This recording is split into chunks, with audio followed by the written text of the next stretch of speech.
Hello, welcome back after a long Christmas and New Year. I'm well rested, as I was saying to John. Might be a bit rusty, but it's episode 76 of the Online Tennis Podcast. I'm hoping that I'm going to hit the ground running. Today, we're going to be looking at United Cup. We're going to be looking at Adelaide, a little on Pune and Auckland, but really I've handpicked a few stories. So, we've got Sabalenka, Gauff in there, bit on Novak and Korda, of course, in Adelaide. That's a massive, massive final there. And loads of little stories throughout the United Cup. We'll start there. And honestly, the result for me, the United Cup was kind of indifferent, right? Because you had 5 players playing for America that basically were all top 20 players. The result kind of felt inevitable in the end. So it's not really about America winning so much and kind of a damp squib of a semi-final and final in the end, right? It's more about kind of what happened along the way. Looking right back at the start of the week, I think maybe the most pertinent issue for a bunch of tennis Twitter fans in particular would be Rafa's losses. He lost to Cam Norrie, he lost to De Minaur, both in 3 sets. He won the first set in both matches, and last year, I believe he only lost one match from a set up. So to kick things off straight away, he's doubled that tally in 2022, 2023. Jesus, there you go. Are you worried about Rafa, John? Did you see any of the matches? A little bit, yeah, and I think certainly if there is the only one that happened last year, the one that he did lose from being a setup was actually towards a part of this run. It was against Tommy Paul in So it November. was. So Yeah. it's we looked at that run he had in November, pretty much October, November, and it was like, well, it's indoors, blah blah blah, but it was. Was a bit concerning then because I think it was like 3 defeats out of 4, something like that, and the only one that he won was against Casper Ruud, who tends to sort of roll over and have his belly tickled. Anyway, Mm. and then so really now we've got a block, if you like. I mean, obviously including the Tiafoe defeat, you could even possibly tag on Borna Coric, albeit that there were 3 US Open wins in between. But even those 3 wins at the US Open, there was sort of some ugly wins in there, if you like. So I think it's more of a sort of a broader thing. I mean, they're all on the Yeah. hard court. There does seem to be some question marks about the serve. He says that the serve is fine. He says his health is fine. I know some people are questioning why he came back for that sort of indoor winter European season at the end of the year.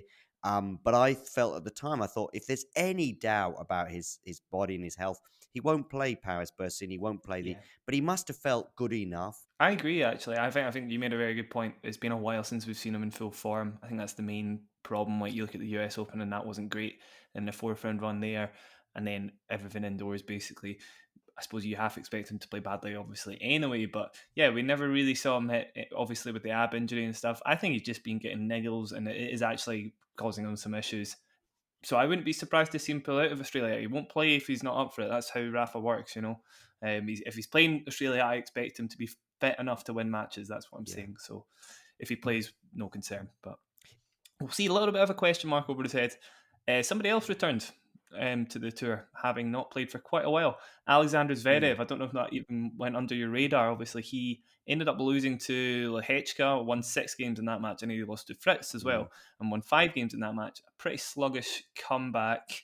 Yeah, no, I do have a couple of things to say. There's been actually a couple of sort of mini bright spots. There was the exhibition event. There was a couple of exhibition events where there were some positive signs. It was I don't know how to explain it, but him and Dominic Thiem, I think, faced off just before Christmas in a sort of best of 3 super tiebreakers, and Yeah, he did win that, if you like. He also played in that. he beat Novak, Yeah, right? he beat Novak in a Falcons against Eagles, against Cats against Dogs thing that Yeah, was going on just after Christmas. I mean, I know they're only exhibitions, and I get that, and Novak was fairly chill during that. But I thought, okay, yeah, that's something. Winning games, looking reasonable in those moments. But I think the United Cup, probably the Lehetska one in particular. I saw the match against Fritz, by the way. Fritz is somebody that's probably and will probably could be coming to Novak shortly. He's somebody in that group below Novak who could go anywhere between first round exit and final, if you like, depending on all sorts of things that go on. So Mhm. But again, Zverev did look a long way off. And regarding his Australian Open, last year he got to the fourth round, goes out to Shapovalov, and it's huge disappointment. If he was to match that again, funny enough, a year on, we'd actually be going, that's a good, a good step forward for him. I think maybe the exhibitions aren't super telling, but No. we'll see anyways. Interesting to see him back in the court and add another sort of fire to the competitiveness of the ATP Tour. One of the other matches as well, before I move on to probably the two biggest stories for me at United Cup, definitely subjective, but for me, the two biggest stories. Berrettini was able to beat Casper Ruud and then went on to beat Hubert Hurkacz. And the reason that is significant is that he hadn't won a top 10 match even in 2 years, 12 consecutive losses to top 10 opponents. Not crucial to Italy going through, obviously, but noteworthy for Berrettini, honestly. He had quite a while off, right? And I think it's maybe done him a lot of good. Really, really good times for Berrettini, honestly. And I think Wimbledon for sure. It's good to see him back to it will be good to see him back to his best. I don't know if he's a contender for Australia necessarily. This is going to be a bigger question later on in the show, actually, John. So if you want to give me your short thoughts on Berrettini, and then we can think about Australian contenders Yeah, in a bit. definitely. Yeah, I'm probably not quite as. I think the recency bias with the. I think he lost to Tsitsipas and also Taylor Fritz. Am I right on that in the last 48 hours or so? Albeit very, Yes, very, he very, did. very narrowly, and they were super competitive and could have gone either way. I know Fritz was straight sets, but I think it was a couple of tiebreakers. And so, if you'd have asked me 48 hours ago, I'd have been on the Berrettini train like you are. And I know that win over Ruud was very impressive, but in a way. That's how I anticipated the US Open. What was it, fourth round or quarterfinal where they met, and I just couldn't Yeah, believe. I think it was fourth round actually. Couldn't believe how comfortably Ruud swatted him aside. Because I think that when they're both on their game, Berrettini wins on a hard court or on grass anyway. So yeah, yeah, but a return.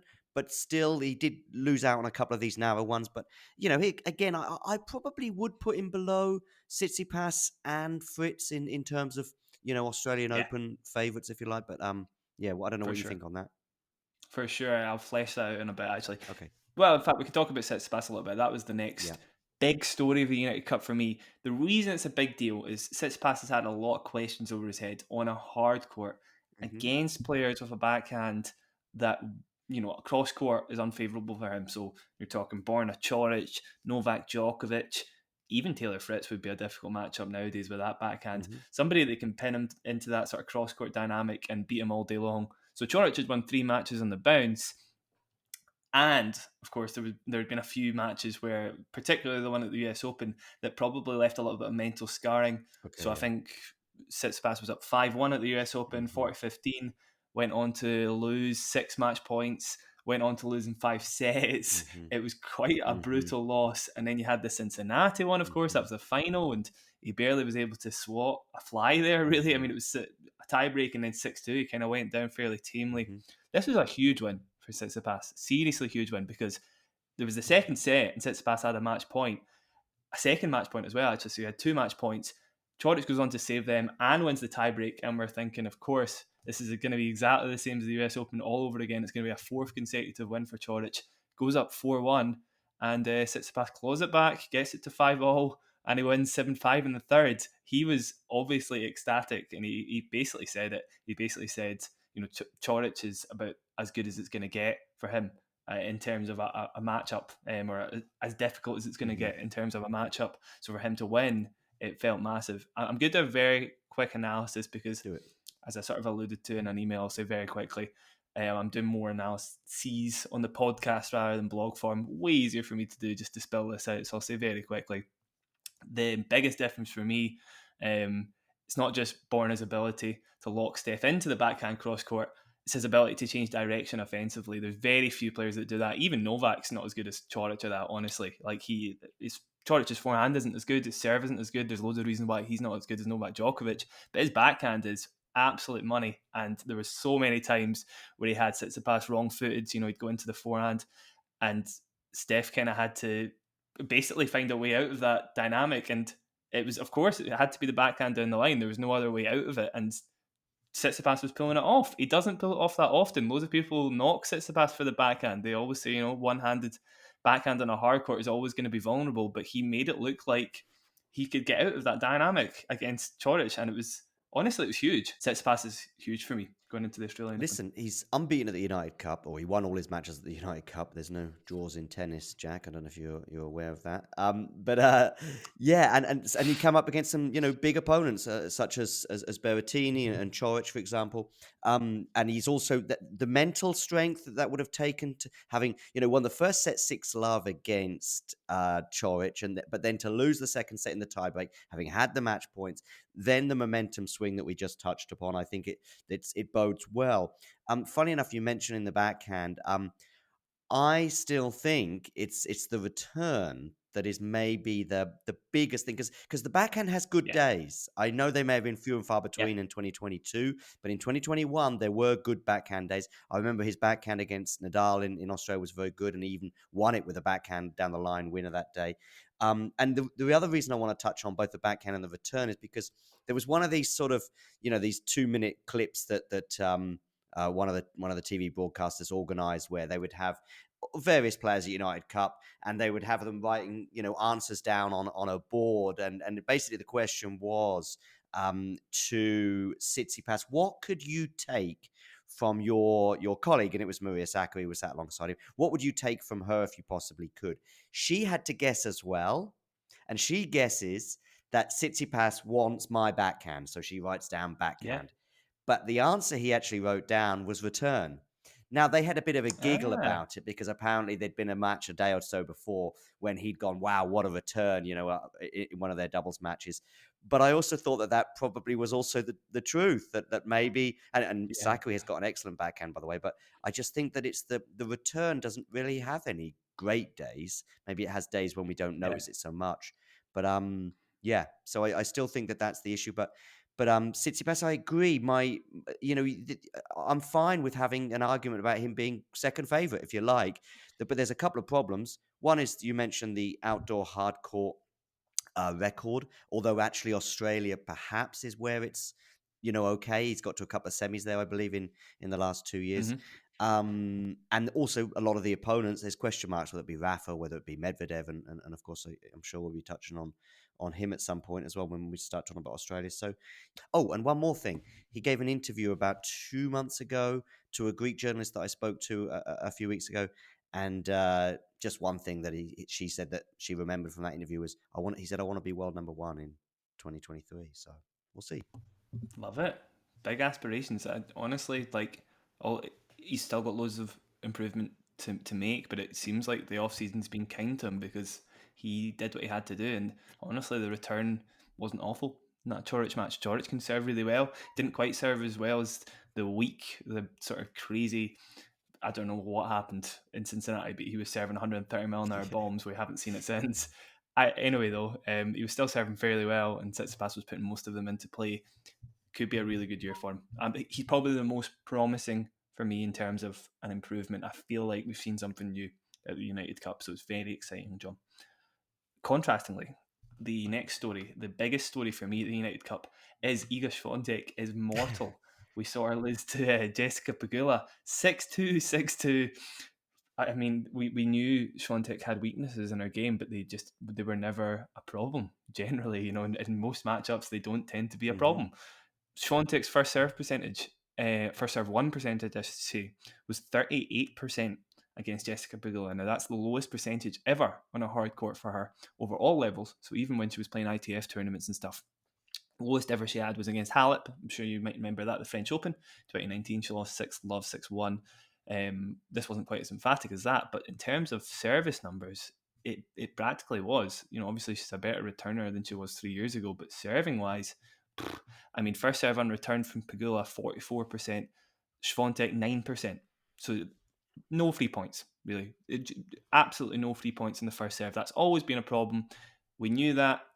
The other factor for me was her forehand was ropey, and generally for a whole year it hasn't looked like you can really rush that wing, but Jessica Pegula did such a good job of it. She does have a very unique set of shots in that they're very flat, almost looks like she sort of caresses them into the corners, basically doesn't have to put too much more pace on the ball. She just changes direction perfectly. She is one of the better players in terms of matchup against Swiatek. That's why, okay, our other matches were straight sets, but they were very close. I'm sure you saw the US Open one with, we watched it here, John, didn't we? And there was just like a million breaks of serves in a row. The one in Miami as well last year. Pegula was hanging with Swiatek in the forehand. Last week even, it was such a brutal combination. Just going, Pegula went into the forehand as much as she went into the backhand, and honestly, Iga barely missed with the backhand. It was the forehand that was the problem. So I don't know. It's not like the forehand's a problem, of course. Maybe that was just a bad day. The serve is definitely a bigger issue. The forehand, I imagine she'll patch that up. That's maybe why maybe she is actually injured. I don't know, but maybe she just wants to do a little bit of work in that, get used to the faster conditions. Because obviously the US Open was, I guess, in her own words, she was quite lucky to get through that unscathed, right? Because she was never ever comfortable there necessarily. And of course, at the end of the match, that's a separate question as well, John, but I would like to hear your thoughts on it. For me, obviously, her crying, it's not, she said herself, she cries all the time after matches. In fact, she's probably, there's sort of words from people about Abramovich, her psychologist, she should be crucial in her not crying, but I imagine it's probably her that's influenced that. I think it's very healthy for players to show their emotions on court, and I think that's why Iga felt like she could do that, basically. So for me, probably very healthy for her to be doing that. Overall worries, not massive for me, John. Just the serve could be an issue, and we remember Daniel Collins, of course, last year at the Australian Open. That was a pretty one-sided match, and that was because Collins could take the return early and put Iga under pressure constantly. Another person, of course, who should be quite good at that is Caroline Garcia, and I guess a bit like the men, there's a group of second favourites. I do think the gap between Djokovic and the rest, and Iga and the rest, in terms of Iga's situation, is much closer. But no, I saw that match as well against Pegula, and by the way, regarding her emotional reaction, to be honest with you, we may saw it. We may have seen it last week because we're watching them on their bench like 30 seconds after the match finishes, whereas generally they're off scooting off down the tunnel, and we don't really know what goes on beyond that. If they do play again, which they may well do in a couple of weeks from now in the latter stages in Melbourne, Iga will still be the favourite, but we'll be paying a lot closer attention than perhaps we would have done. Yeah.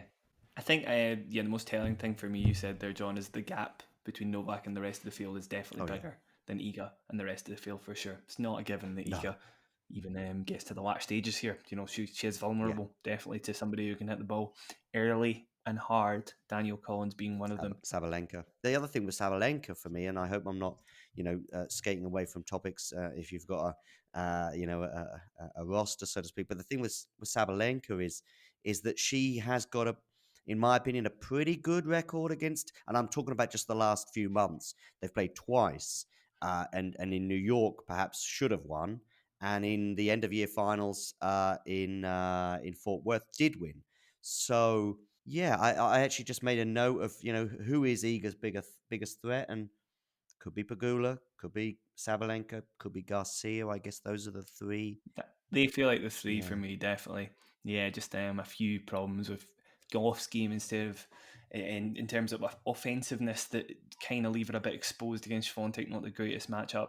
I could go on about that for days. Actually, I will talk about Sabalenka a little bit more because that's quite a big deal for me that she won that title in Adelaide, a 500 as well. Obviously, technically the biggest tournament that went on the entire week. And Sabalenka emerged victorious. She got through 4 matches without dropping a set against 4 very good players, Begu being the weakest one even in the semis. And even then, Begu's not, mega easy to beat. But you had Samsonova in the first round. Sabalenka saved 7 set points before she won that first set. Love 4-5 down as well. All these, accusations of Sabalenka not being a pressure player, and she comes out and plays one of the sets of her life to start the season against Samsonova. Plays Vondrousova 6-3-7-5. That's huge because honestly, I couldn't rate Vondrousova anymore. To be honest, I think she's a top 20 player for sure. As soon as it gets to the clay season, Vondrousova is going to be so difficult to beat. So that's a really, really massive win. Begu, feed 2, fair enough. And then Noskova, obviously she's emerged this week as a standout player, 18 years old, beat I think she beat Kalinskaya in qualifying, saving a match point. She beat Vika Azarenka in the main draw, saving a match point. She defeated Kasatkina. She also beat Jabeur, of course, second best player in the world. She's obviously a huge hitter of the ball. The biggest thing for me, though, at 18 years old, is her first serve is great, and she doesn't have the double faults to boot. So in terms of maturity of game, she's already there. We could see her fly through the draw. I don't want to get carried away, obviously, because you know how it is. Noskova could also go out in the first round. But the fact that she's got the sort of temperament, I guess, to save match points, to not buckle under pressure, to keep the serve going, massive as well. So against Vika Azarenka, she saved the match point with an ace. It's huge. And Sabalenka did a really good job of sort of tempering her in the final, because that easily could have went the other way, given Sabalenka had lost 4 finals last year and she completely turned around her 2022 season. So, John, I couldn't rave about Sabalenka anymore, honestly, and for me, she's second favourite. The only thing though with Sabalenka is, yes, there will be some good things that come out of that from the mental strength side of things. But we still need her to win a major semi final, like in Australia or in New York or wherever. Yeah. Obviously, that's huge. But even reaching the semis, for me, for any player who reaches the semis of a slam, that's a win. Especially in the women's game, where 5 matches in a row is incredibly tough to pull off, especially with a volatile game like Sabalenka's. So, would be huge if she made the semis. And if she's in fine fickle, who knows? She could go one better. The other player I'd like to talk about before we move on the women's side is Coco Gauff, who was able to win in Auckland very comfortably. A similar story to Sabalenka, in that she hadn't won a title for an entire season and then comes out and wins the first title she gets the opportunity to take. Her run was emphatic as well. I think she beat Masterova, Kovinic, Kenin, Zhu, and Maria. 5 players, to be fair, all ranked outside the top 50, I believe, but she dropped 22 games in 5 matches, which isn't Coco Gauff of old. No offence to her, obviously, but she does tend to have lapses. That wasn't on display at all this week. Forehand was on fire. Looks like she's made a little bit of improvement there. The rest of the game just so solid. Yeah, I mean, it's difficult to get carried away, I guess, because keep in mind, Gauff was on a 5-match losing streak going into this tournament. She ended the season really badly, but I guess your way of spinning that is that despite the fact she had a terrible end of the season, relatively, obviously they were all top 10 players more or less, but despite that happening, she came back at the start of the season and she won the first title she could get her hands on after going titleless for a whole season. Amazing maturity, obviously still only 18 years old. I still, John, before you say anything, I still don't expect her to honestly go past the quarters at Australia. I still think most of the top 10 have her number, but she should have the maturity and assuredness of game to get through 4 rounds for me. What I didn't watch the tournament. I saw the results. Obviously, I mean, beating Tatiana Maria and Sofia Kenin in the first 2 rounds. It was probably actually the hardest 2 matches she had. I mean, she was 6-4, 6-4 against Kenin, of course, a former Australian Open winner. Although a shadow of that player a couple of years later. Tatiana Maria, of course, came to our attention in particular last year at Wimbledon with a semi-final run there. So yeah, I mean, you can only beat what's put in front of you. It's probably a sort of semi-typical 250 run, if you like, compared to, obviously, we've had a very abnormal 250 in Adelaide on the men's side recently, so perhaps we shouldn't take too much stock in that. She doesn't drop a set. One other sort of positive thing is that the people who did see her play did comment on the fact that her forehand looked quite solid, which can be an issue for her. So yeah, I mean, I think quarterfinal would probably be about where I would put her, maybe 4th round quarterfinal, and where I would expect her to get. Of course, a lot will depend on the draw regarding that. Anything beyond the quarterfinal could certainly be deemed another step forward for her in Australia. Yeah, I mean, as soon as she's asked to do a little bit more with the forehand, that's a different question that's not been answered yet. So somebody like Swiatek, could bring out the worst in that shot. So we don't know, obviously, but it's looking promising for her. Yeah, we'll move on to Adelaide on the men's side. A couple of upsets, of course, at the start of the week, with a big story we'll move on to in a second. We did have Alexei Poprin defeating Felix Auger-Aliassime in straight sets, Yoshihito Nishioka defeating Holger Rune in 3 sets. So both of those guys going winless to start their season. I don't believe they're playing any tournaments as well, actually, or at least competitive tournaments. Maybe they're playing in Kooyong, the exhibition event. Okay. Not 100% sure.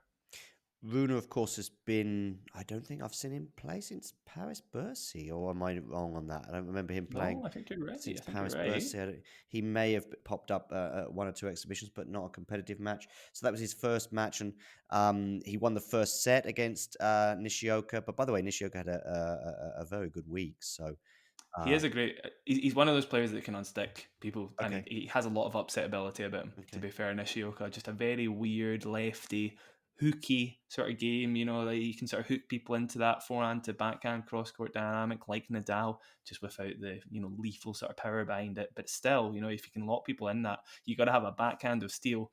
Rune does have a backhand of steel, but maybe it's just not been tested enough. He looked pretty vulnerable in yeah. that match, to be honest. So, But it could have been a situation where Rune wins that and then gets to the final, for example. I mean, it really yeah, really was like that. I mean, we saw him face match points against Wawrinka in Paris-Bercy in the yes, first round, I think it was, and then goes on to win the title. So exactly. We probably wouldn't even be talking about him right now, John, if I one of those know. match points had been converted. So you're quite right. Yeah, It's a good point.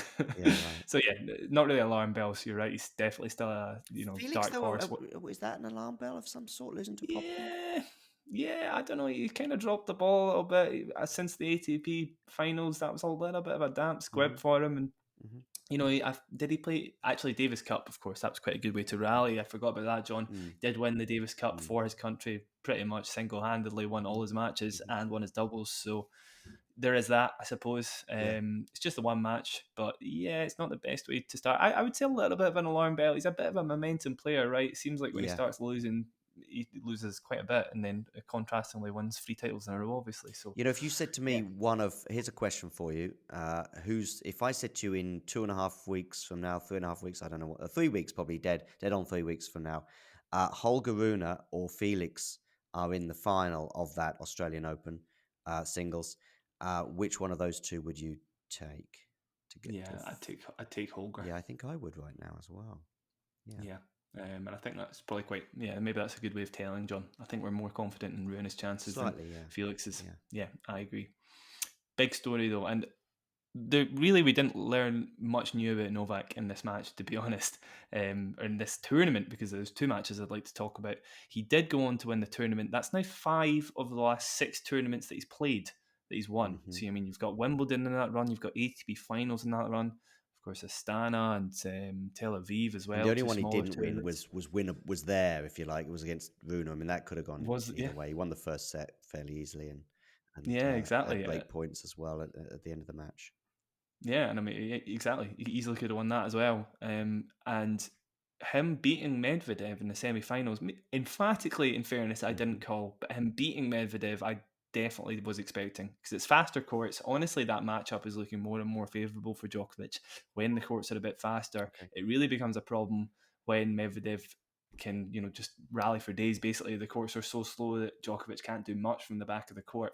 We saw that in Astana, and honestly, the longer that match had went on, the more I would have fancied Medvedev's chances, which is why it's such a shame he had to retire. But yeah, for Djokovic to not get broken, still a huge deal. I mean, Medvedev, honestly, the best returner of an entire generation, and he can only muster up a couple of break points and converts neither. Really, really massive deal. On the Medvedev side, just very quickly, by the way, there was a bit of concern in that last year he had a recurring theme of double faulting in fairly big moments. He went for 2 massive second serves on 2 separate break points and missed both of them. Okay. To see that against his biggest rival in one of the, well, it's not an important tournament, but one of the first sort of, it would have been nice to establish some sort of a presence basically in the first tournament of the year. For him to do that, really, it couldn't have been worse actually, in some ways. So yeah, probably the worst match in the rivalry as well, John. I've So got something to say on Medvedev before we move on. I just think that there's it's been 12 months now. We've spoken about it a lot, but I'm going to add something else to the narrative, if you like, and I think there may be even a slight edge that's gone at the moment. That 3 weeks from now he could be in that Aussie Open final as well, and we're having a very different conversation. But I'm thinking back to the period of 2019, really 2021 as well, when he's really been in hot form, if you like.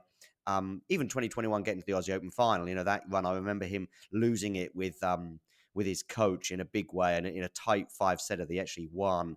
And we've seen other moments when his coach has walked out. I think it happened in Halle as well last year. But I've seen Medvedev. I haven't seen him lose his temper for a few months either. I don't remember him losing his Yeah. temper against Kyrgios in New York. I don't. Yeah, Was there there's one one. moment? Was there? There's one I can think of, John, against Steph in Cincinnati Okay. when the fireworks were going off. He was going Yeah, mental. but I It's want the to only see that a time I bit can more. I think want to of. see him kicking cameras and stuff. Yeah. Yeah, and against Djokovic, there was just too much lovey-dovey stuff before. Too much laughing He was and being. joking. And I know what you're going Do to you see? say about the Yeah. hamstring thing, but I think Djokovic was serving for the match at that point. The match was gone by then. Yeah. And even then, I've seen the video footage. I don't think it's conclusive, and it's not for very long. It's like half a second. And to be honest with you, if Yeah. I'm a Djokovic fan, I don't give a flying proverbial. Yeah. No, Um, same. but yeah, I just don't know. I just feel as though he's just Djokovic is doing all the laughing and joking as well, like he does with Kyrgios and a few others right now. But then Djokovic on the court is a demon. That's all brushed Mhm. off, and I don't know. I just feel as there's a bit of an edge taken away from Medvedev. And yeah, you mentioned Tsitsipas, but there was nothing. If Kyrgios is not going to wind you up, then no one's going to wind you up. So Mhm. I'm not sure if he's accepting some of these results a bit too easily. Yeah, I think maybe this is a time to talk a bit more about Yeah, Australia, and we could talk a little bit about Korda as yeah, well. yeah. Well, I could touch on Korda because Korda is actually in contention now after that. Well, Jack, honestly, he was all. big sort of moment for you. I think you've been sort of quietly mentioning, certainly to I me know, anyway, yeah. about Corda, and so yeah, good signs. We're not quite at the breakout yet, I guess, John. So I'm not going to honk my own horn quite yet, but it is looking as though he's sort of fulfilling his potential fairly quickly. I'd always sort of said he's one of the first Americans in years, and statistically this is backed up, and I'll say in a second. But he's one of the first Americans in years that returns just as well as he serves, and statistically it looks as though his service numbers aren't great for 2022. But you take the end of his year, since August, in a sort of microcosm, and you see actually his numbers have improved a lot. So he was 60th for the year, but in the latter half of the year, he was 20th, top 20, which is huge when you couple that with the fact he was top 13 in return numbers for that time. So that's, for reference, by the way, Jensen Brooksby is the second best American for return games won last year, and he was 22nd.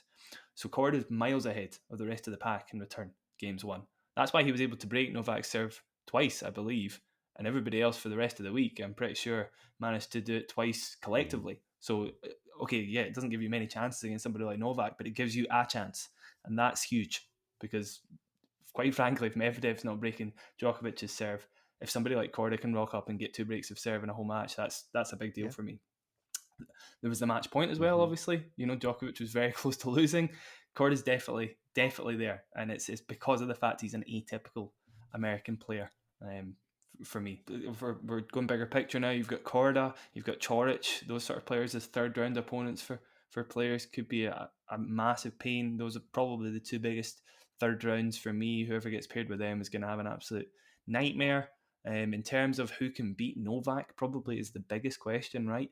I think you got to give a nod to Rune. You still got to give a nod to Medvedev on his absolute best day, though it's looking less and less likely. Does Steph get the yes or no from me? I think he does, because I was just so impressed with him.